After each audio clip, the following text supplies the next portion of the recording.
Hello guys, welcome to my channel. ఇవాళ మనం చూడబోయే టాపిక్ వచ్చి మనకి ఒక యూఆర్ఎల్ ఒక జేసన్ డేటా ఇచ్చి అది వెబ్ బ్రౌజర్లో ఎలా డిస్ప్లే చేయాలి అని అడిగితే అది ఎలా చేయాలి అనే ప్రాసెస్ ఇవాళ చూద్దాం మనము. నా దగ్గర ఒక డేటా ఉంది, అది నేను నెట్లో మనకి డేటా అనేది అవైలబుల్గా ఉంటుంది. జేసన్ ప్లేస్ హోల్డర్ అని చెప్తే మనకి జేసన్ ప్లేస్ హోల్డర్ .typico.com అని ఉంది కదా. ఈ వెబ్సైట్లోకి వెళ్ళామంటే మనకు ఆబ్జెక్ట్ డేటా అనేది యూఆర్ఎల్స్ అనేవి ప్రొవైడ్ చేస్తుంది ఫ్రీగా. మనకి కిందకి స్క్రోల్ చేయండి. స్క్రోల్ చేసిన తర్వాత మీకు ఇక్కడ రిసోర్స్ అనే దాంట్లో పోస్ట్, కామెంట్స్, ఆల్బమ్స్ ఉన్నాయి కదా. ఇక్కడ ఉన్న యూఆర్ఎల్స్ ఏదో ఒక యూఆర్ఎల్ తీసుకోండి. నేను ఇక్కడ పోస్ట్ అని చెప్పి ఒక యూఆర్ఎల్ మీద క్లిక్ చేస్తే నాకు ఒక డేటా అనేది వచ్చింది. ఇదంతా కలిపి మనం ఆబ్జెక్ట్ డేటా అని చెప్తాం. కొంతమంది ఆబ్జెక్ట్ డేటా అని చెప్తారు, కొంతమంది జేసన్ డేటా అని కూడా చెప్తారు. ఏది చెప్పినా ఒకటే, రెండింటికి డిఫరెన్స్ ఏమి ఉండదు.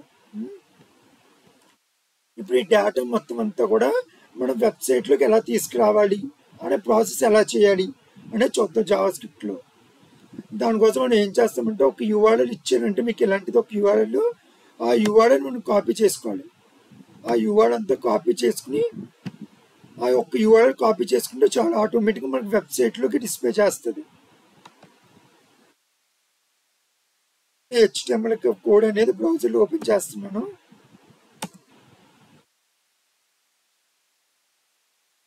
మనం ఎప్పుడైనా సరే ఒక యూఆర్ఎల్ ఇచ్చి ఒక ఏపీఏ కానీ ఒక యూఆర్ఎల్ ఇచ్చి దాంట్లో ఉన్న డేటా అంతా కూడా వెబ్సైట్లోకి తీసుకురావాలనుకుంటే ఖచ్చితంగా మనము ఫెచ్ అనే మెథడ్ యూజ్ చేస్తాం. ఖచ్చితంగా ఫెచ్ అనే మెథడ్ యూజ్ చేసి దాని లోపల ఆ యూఆర్ఎల్ పాస్ చేయాలి. మీరు యూఆర్ఎల్ తీసుకున్నాను కదా, తీసుకుంటున్నాను. దాని యూఆర్ఎల్ కాపీ చేశాను. కాపీ చేసి నేను ఆ యూఆర్ఎల్ పేస్ట్ చేస్తున్నాను. యూఆర్ఎల్ పేస్ట్ చేసే ముందు మనకి ఆ డేటా వెబ్సైట్లోకి రావాలి కదా, మన వెబ్ పేజ్లోకి రావాలి. కాబట్టి నేను బాడీ ట్యాగ్ లోపల ఒక ఐడి అనేది తీసుకుంటాను. అంటే యూఆర్ఎల్ ఉన్న కంటెంట్ మొత్తం అంతా కూడా వచ్చి దేనిలోకి రావాలి, ఈ రూట్ అనే ఐడి లోపలికి రావాలి. అంటే ఈ డివిజన్ లోపలికి కంటెంట్ అనేది విజిబుల్ అవ్వాలి. దానికోసం ఫెచ్ అనే మెథడ్ యూజ్ చేస్తాను నేను. ఫెచ్ లోపల మనకి యూఆర్ఎల్ పాస్ చేసాక దాని తర్వాత .then అని చెప్తాం. ఇక్కడ చెప్పి ఒక వేరియబుల్ అనేది తీసుకుంటాం. మనం ఎందుకు తీసుకుంటాం, యూఆర్ఎల్లో ఉన్న కంటెంట్ మొత్తం అంతా కూడా వచ్చి ఈ వేరియబుల్లోకి పాస్ అవుతుంది. యూఆర్ఎల్లో ఉన్న కంటెంట్ మొత్తం అంతా జేసన్లో కన్వర్ట్ చేస్తాం. జేసన్లో కన్వర్ట్ చేయడానికి ఫస్ట్ then అనేది యూజ్ అవుతుంది. మనకి ఇది ఖచ్చితంగా అవ్వాలంటే ఇచ్చినా ఇవ్వకపోయినా ప్రాబ్లం లేదు, కానీ ఖచ్చితంగా ఇస్తే బెస్ట్. ఎందుకంటే మనకి ఇచ్చే డేటా ప్రతిది కూడా ఆబ్జెక్ట్ డేటా ఉంటుందని గ్యారంటీ లేదు. కొంతమంది ఆబ్జెక్ట్ డేటా కాకుండా ఎక్సెల్లో ఉన్న డేటా లేకపోతే MS Wordలో ఉన్న డేటా అలా కూడా ఇస్తారు. అలాంటి డేటాను కూడా మనము జేసన్లో కన్వర్ట్ చేసుకున్నాం అంటే ఒక ఆబ్జెక్ట్ డేటా కింద కన్వర్ట్ చేసుకోవాలి. దానికోసం యూజ్ చేస్తాం. ఇక్కడ చూడండి, ఫస్ట్ యూఆర్ఎల్ పాస్ చేసాను. ఇక్కడ యూఆర్ఎల్లో ఉన్న కంటెంట్ మొత్తం అంతా వచ్చి RES అని ఒక వేరియబుల్లోకి పాస్ చేశాను. ఆ వేరియబుల్ ఉన్న కంటెంట్ అంతా తీసుకొచ్చి నేను ఏం చేస్తున్నాను, జేసన్లో కన్వర్ట్ చేయమని చెప్తున్నాను ఇక్కడ. దాని తర్వాత ఇంకో then అనేది యూజ్ చేసి ఆ వేరియబుల్ అనేది పాస్ చేస్తున్నాను. మీకు డౌట్ రావచ్చు, పైన ఉన్న వేరియబుల్ మాత్రమే కింద యూజ్ చేయాలంటే లేదు, పైన ఒక వేరియబుల్ కింద ఒక వేరియబుల్ కూడా మనం యూజ్ చేసుకోవచ్చు. యూజ్ చేసి నేను కన్సోల్లో ప్రింట్ చేస్తాను. ఫస్ట్ ఆఫ్ ఆల్ ఇచ్చి RES అనే వేరియబుల్ ఇచ్చినాక నేను ఇక్కడ చూడండి, మనం 3 steps రాసామంటే చాలా ఆటోమేటిక్గా మనకి కన్సోల్లో ప్రింట్ అవుతుంది. ఫస్ట్ వన్ చేంజ్ చేశాను. ఫెచ్ అనే మెథడ్ యూజ్ చేసి యూఆర్ఎల్ అనేది తీసుకున్నాను. ఈ యూఆర్ఎల్ ఉన్న కంటెంట్ అంతా కూడా నేను ఒక వేరియబుల్లోకి పాస్ చేశాను. ఫస్ట్ దాన్ని యూజ్ చేసి ఒక వేరియబుల్కి పాస్ చేసి ఆ వేరియబుల్లో ఉన్న కంటెంట్ మొత్తం అంతా ఏం చేశాను, జేసన్ అనే ఫార్మాట్లోకి చేంజ్ అవ్వడం కోసం ఆ వేరియబుల్ .json అని చెప్పాను.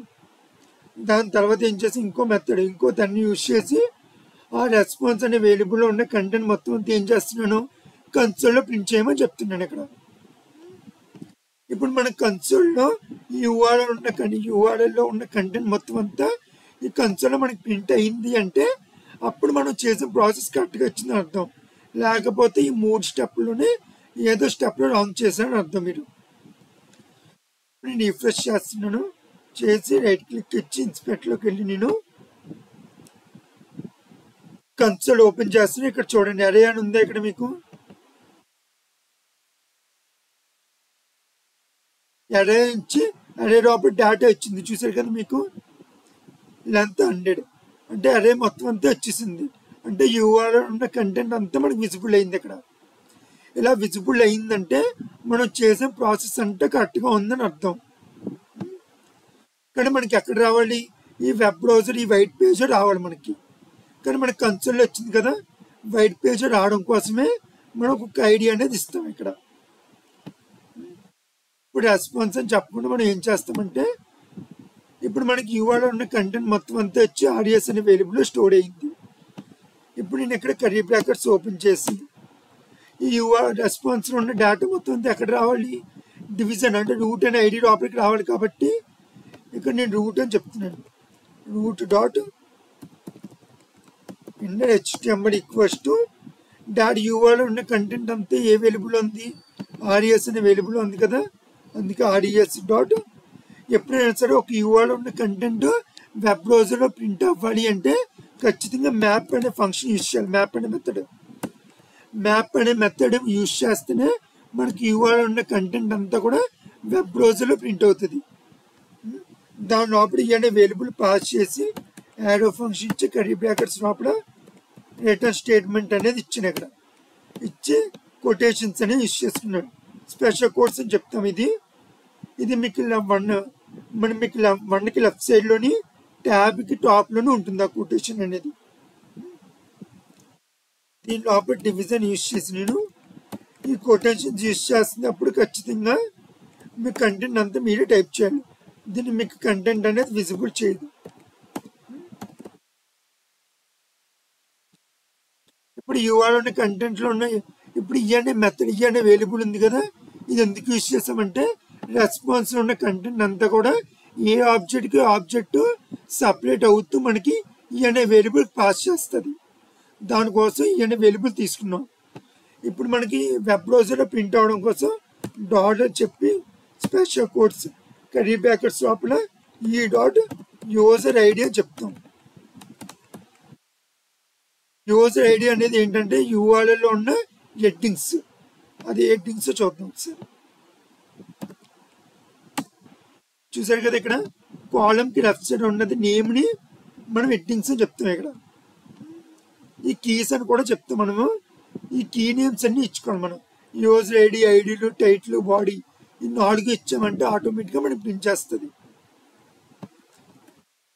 ఇక్కడ H2 అని చెప్పాను, మళ్ళీ H2 క్లోజ్ చేస్తున్నాను. దీని మిడిల్లో ఐడి రావాలి కాబట్టి డాలర్ సింబల్ యూజ్ చేసి కర్లీ బ్రాకెట్స్ అప్పుడు ఈ డాట్ ఐడి అని ఇచ్చాను ఇక్కడ. దాని తర్వాత పారాగ్రాఫ్ ఈ డాట్ టైటిల్ చేసి నేను డాలర్ సింబల్ చెప్పి ఈ డాట్ బాడీ అలా హెడ్డింగ్స్ అన్ని ఇచ్చుకున్నాను. అంటే నాకు యూఆర్ఎల్ ఉన్న కావాల్సిన హెడ్డింగ్స్ మాత్రమే ఇచ్చుకున్నాను. ఇక్కడ మీకు అన్ని ఇవ్వాలని రూల్ లేదు. మీకు కావాల్సిన హెడ్డింగ్స్ మాత్రమే ఇచ్చుకుంటే ఇవి మాత్రమే డిస్ప్లే చేస్తుంది. ఇలా ఇచ్చుకున్న తర్వాత మీరు ఇక్కడ రెస్పాన్స్ అనే వేరియబుల్లో ఉన్న డేటా మొత్తం అంతా వచ్చి రూట్ అనే ఐడి ఎక్కడైతే ఉందో దాని లోపల ప్రింట్ చేయమని చెప్పడం కోసమే మనం రూట్ అనే ఐడి తీసుకున్నాం. ఇక్కడ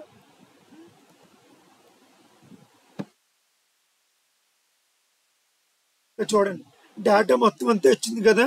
ఇక్కడ డేటా వచ్చినప్పుడు మీకు ఒక మైనస్ పాయింట్ వస్తుంది. ఏంటంటే ఇక్కడ మీకు డేటాకి మిడిల్లో కామా ఇచ్చింది చూసారు కదా. ఇక్కడ మీకు ఇలా కామర్స్ రాకుండా ఉండాలి, కామర్స్ రిమూవ్ చేయాలంటే మ్యాప్ ఫంక్షన్ ఎక్కడైతే స్టార్ట్ అయ్యిందో దాని ఎండింగ్లో మీరు డాట్ జాయిన్ అని చెప్పి కొటేషన్స్ ఇచ్చామనుకో ఆటోమేటిక్గా మనకి డేటాకి ఆబ్జెక్ట్కి ఉన్న మధ్యలో ఉన్న కామర్స్ అన్ని రిమూవ్ చేస్తుంది డాట్ జాయిన్ అని చెప్తే.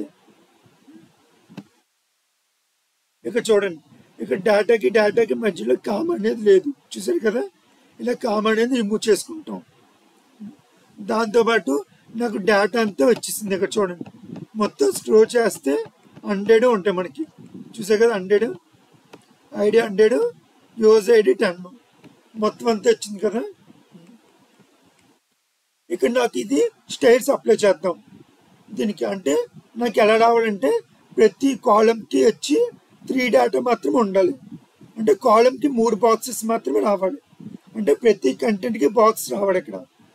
అంటే ఇదంతా కలిపి ఈ కంటెంట్ అంతా కలిపి ఒక బాక్స్, మళ్ళీ కంటెంట్ అంతా కలిపి ఒక బాక్స్, అలా విడివిడిగా బాక్సెస్ కావాలి అని మీరు అనుకుంటే దానికోసం మనం ఏం చేస్తామంటే ఇక్కడ మనము స్టైల్స్ అనేవి అప్లై చేయాలి. ఇక్కడ నేను క్లాస్ ఈక్వల్స్ టు రూట్ అని చెప్తాను. ఇక్కడ మీకు డౌట్ రావచ్చు, ఇక్కడ ఐడి రూట్ ఉంది, ఇక్కడ రూటే కదా, డిఫరెన్స్ రాదా అంటే రాదు. ఎందుకంటే ఐడికి వచ్చేప్పుడు మనం యాష్ అనేది యూజ్ చేస్తాం, అదే క్లాస్కి వచ్చేప్పుడు మనం డాట్ అనేది యూజ్ చేస్తాం ఇక్కడ స్టైల్స్కి. అందుకే దానికి డిఫరెన్స్ రాదు. మనం ఇప్పుడు స్టైల్స్ అనేవి అప్లై చేద్దాం.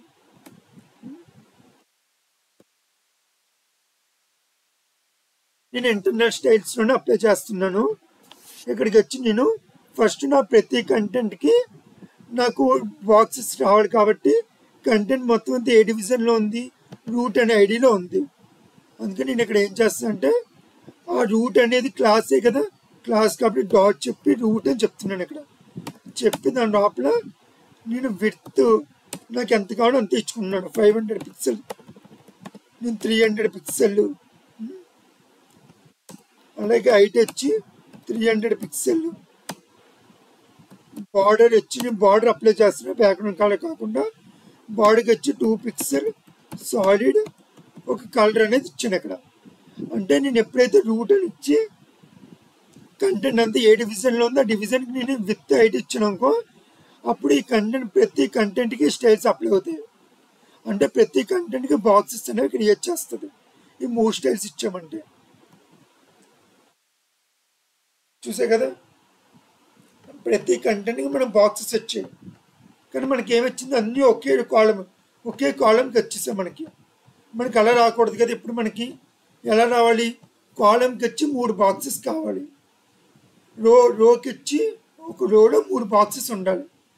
అంటే ఒక రోకి వచ్చి మనం 3 బాక్సెస్ కావాలి కాబట్టి అప్పుడు మనం ఏం చేస్తామంటే ఈ కంటెంట్ మొత్తం అంతా ఏ డివిజన్లో ఉంది, రూట్ అనే ఐడిలో ఉంది.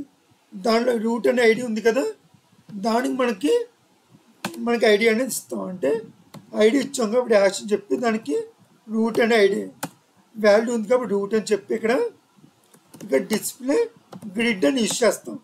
మనం గ్రిడ్ యూజ్ చేసామంటే దాని అర్థం ఏంటంటే కాంప్లికేటెడ్గా ఉన్నప్పుడు 2 రోస్ అండ్ కాలమ్స్ని కంబైన్ అవుతూ మనకి డేటా డిస్ప్లే అవ్వాలి అనుకుంటే గ్రిడ్ యూజ్ చేయాలి. అదే 1 డైమెన్షన్ అంటే మీకు అర్థమయ్యేది చెప్పాలంటే రోస్ అండ్ కాలమ్స్ యూజ్ చేయాలంటే గ్రిడ్.